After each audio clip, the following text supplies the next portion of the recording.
Hi everyone, welcome to my channel where I discuss all things human design. On today's episode, I'm going to be reviewing the Spleen Energy Center.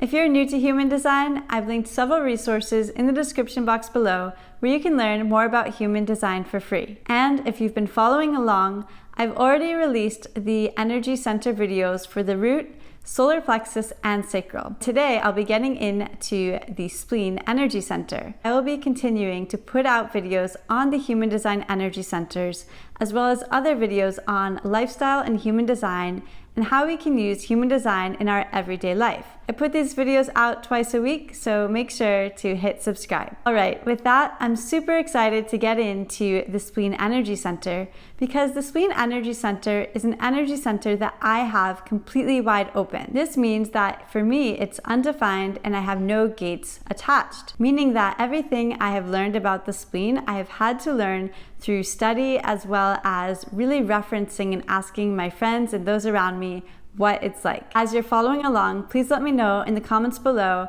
how this resonates with you and what you have found is interesting having a defined spleen or an undefined spleen, or if you have any of the gates in the spleen that are part of your chart. I'd love to hear from you, and I love learning about the spleen through others. The spleen is another awareness center. However, this does not mean that it is your only awareness center, and it does not necessarily mean that it is your authority, although it could be if you have a splenic authority. If you have a defined spleen, you have a very defined instinctive voice. And if we step back for a second, the spleen really governs our instincts and our instinctive voice, as well as our fears around things going on and anxieties, our lymphatic system, as well as our immunity. Also, just to take another step back, I will be referencing my notes. So if you're new here, I took notes on human design for the past 7 years.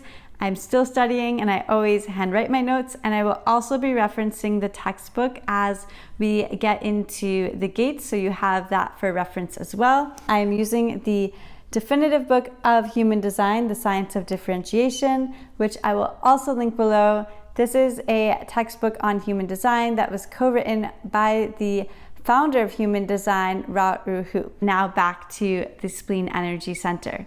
So having an undefined spleen means that you might not necessarily have a defined instinctive voice.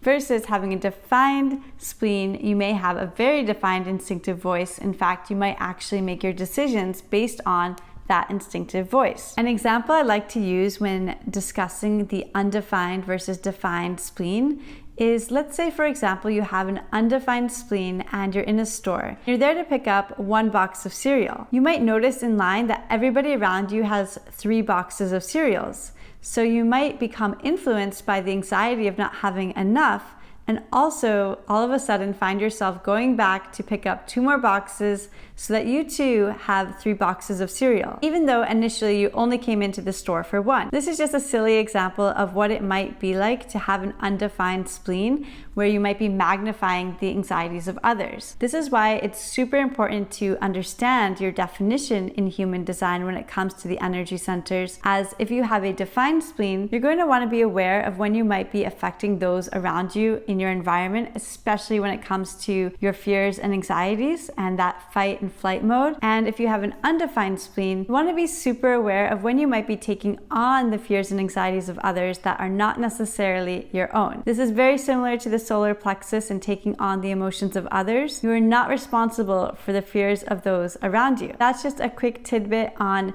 the undefined versus defined spleen. And now let's get into the gates that make up the Spleen Energy Center. I'll be starting with gate 48 and I'll be moving on to gate 57, 44, and so on. So if you have your notes and you're following along, that is the direction I'll be going. And as usual, I'll start with the textbook definition of the gate, and then I'll go into my own notes and try to relate it to a real life experience so that you can have a good understanding of what each gate is about. Gate 48 is the gate of depth and the fear of inadequacy. You're going to hear me speaking a lot about fears because in human design, that is how the spleen is kind of defined in a way.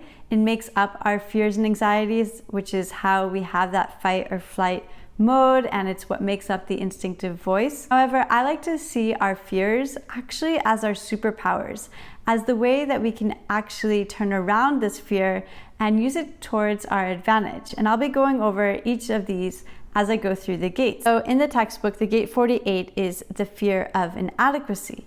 However, when we think about the fear of inadequacy, how this shows up often is when we find ourselves in a place where we don't know necessarily why we're there. For example, maybe you're at a table full of astrophysicists and you have a degree in history and you think, what am I doing at this table? Why am I here? What can I bring to the situation? And it's exactly that which is the superpower. When you have a fear of inadequacy, or you feel like you don't have the proper training, or you don't know why you're in a situation, there are no coincidences, and there's usually a reason why the universe has placed you there. One of my favorite examples of this is a client of mine who is a well-known professor in her university. She's one of the most sought-after professors, and she knows that students love her.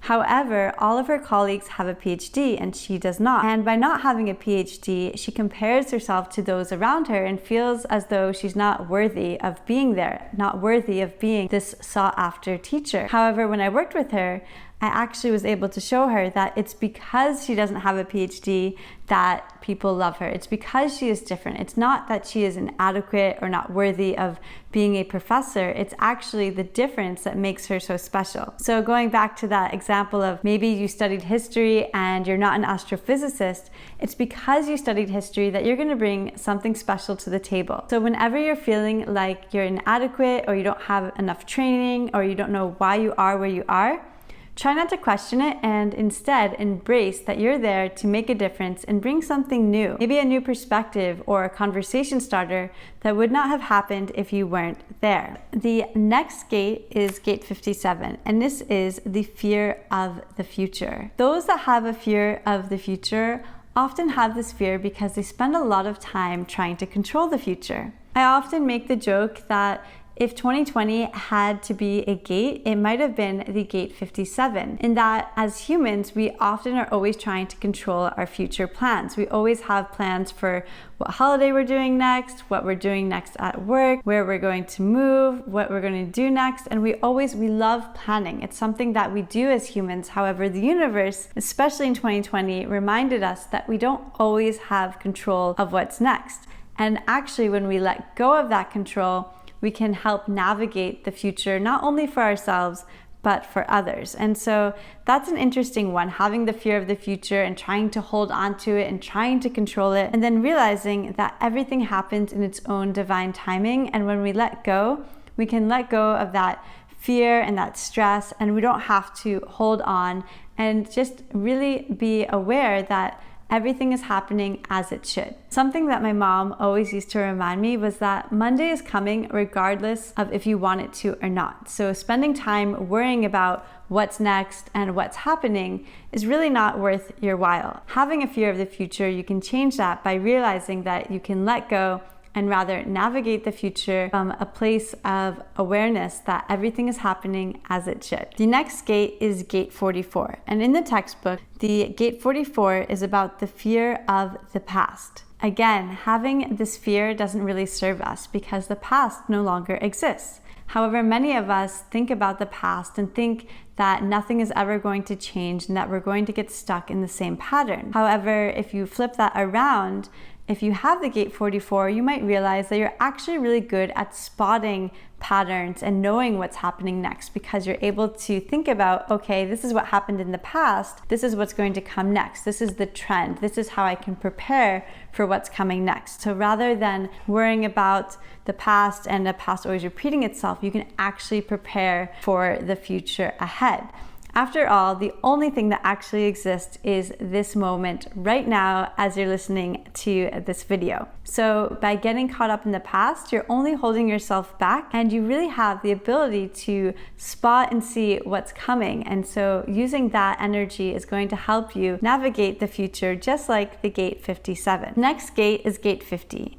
Gate 50 is the fear of responsibility. And I always find this one super interesting to work with with my clients because the fear of responsibility has nothing to do with how others see you. In fact, if you have the gate 50, many people already consider you to be a natural leader and to be super responsible. However, you might be holding yourself back due to your own insecurities and limiting beliefs. So if you have the gate 50 and you find yourself avoiding taking on responsibility or taking on that promotion or leadership role, it's really important to sit back and think about what it is that's preventing you from taking on those roles. What limiting beliefs do you have, and what can you do to disprove those limiting beliefs? There are so many resources online around limiting beliefs that you can use to your advantage to discovering what it is that's holding you back. And whether or not you have the gate 50, I highly recommend doing different exercises that you can find online that have to do with limiting beliefs, because oftentimes we are only limiting ourselves, and there are so many proof points that we can find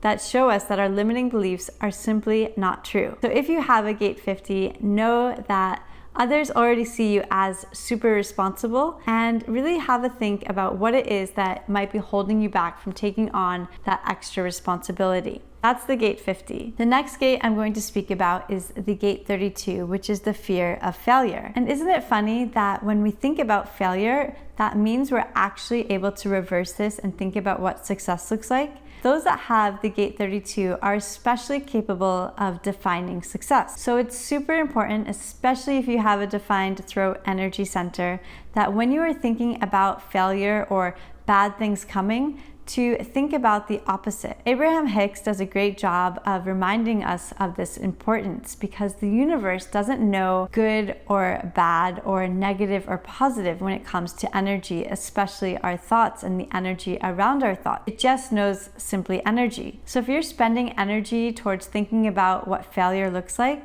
you're going to manifest or create more of that failure energy, versus if you simply reverse whatever it is that you are afraid of failing. It might not feel natural at first, but your brain can literally not think about the failure and think about the success at the same time. So whether it's through repeating affirmations or mantras, or scripting, or writing out over and over what the success version of your fear of failure looks like, there are many ways to overcome the fear of failure and really start putting yourself in the mindset of what success looks like. And those with the gate 32 are especially good at also helping navigate this for those around them and helping others see what success looks like. So if you have a gate 32, be mindful that you might have lots of friends coming to you for advice when it comes to themselves having their own fears around failure. The next gate I'm going to speak about is gate 28, the fear of death/purpose. When we think about the fear of death, we often associate it with time and not having enough of it. And that is exactly how a lot of those with the gate 28 feel. They literally feel this pressure of not having enough time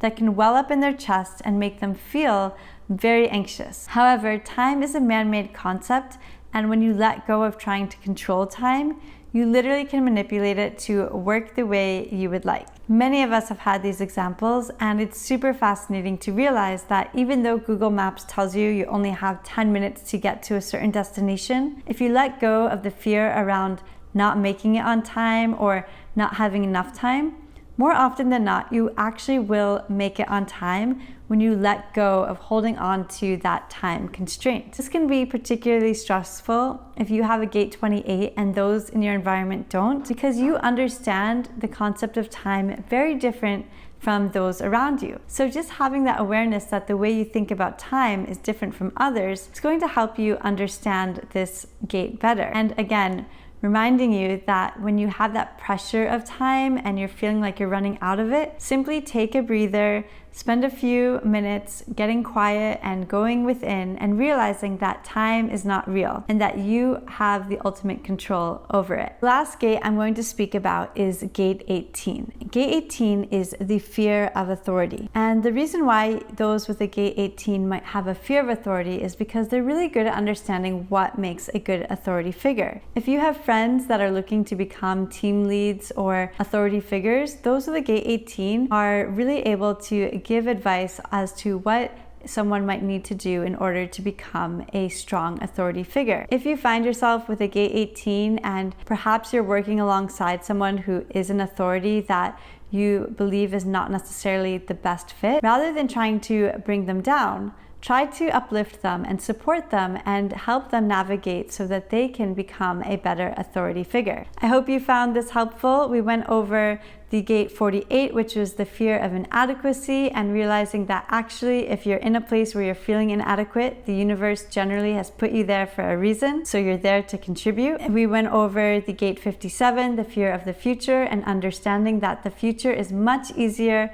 to navigate when you let go of trying to control it. We covered the gate 44, which is the fear of the past repeating itself, and realizing that actually because you have the gate 44, you are really good at spotting and understanding patterns and preparing for the future and helping others prepare as well. We went over the gate 50, where I shared that having the gate 50, others already see you as a natural authority figure. So understanding your limiting beliefs and insecurities will help you navigate becoming that authority figure and not necessarily shying away from responsibility. We went over gate 32, which is the fear of failure, and understanding that if you can focus on what success looks like, you can navigate success for those around you as well as yourself. We went over gate 28, which is the fear of death or running out of time, and understanding that time is actually man-made, and when you let go of trying to control time, you can actually navigate it really well and it's not as stressful as it needs to be. And lastly, we went over gate 18, which is the fear of authority, and understanding that actually you're really good at understanding what makes a great authority figure, so you can help navigate that both for yourself as well as others. All right, I hope you found this video interesting and helpful in understanding the spleen energy center. Let me know in the comments below what you think, and don't forget to hit that subscribe button, as I'll be putting out another video this week.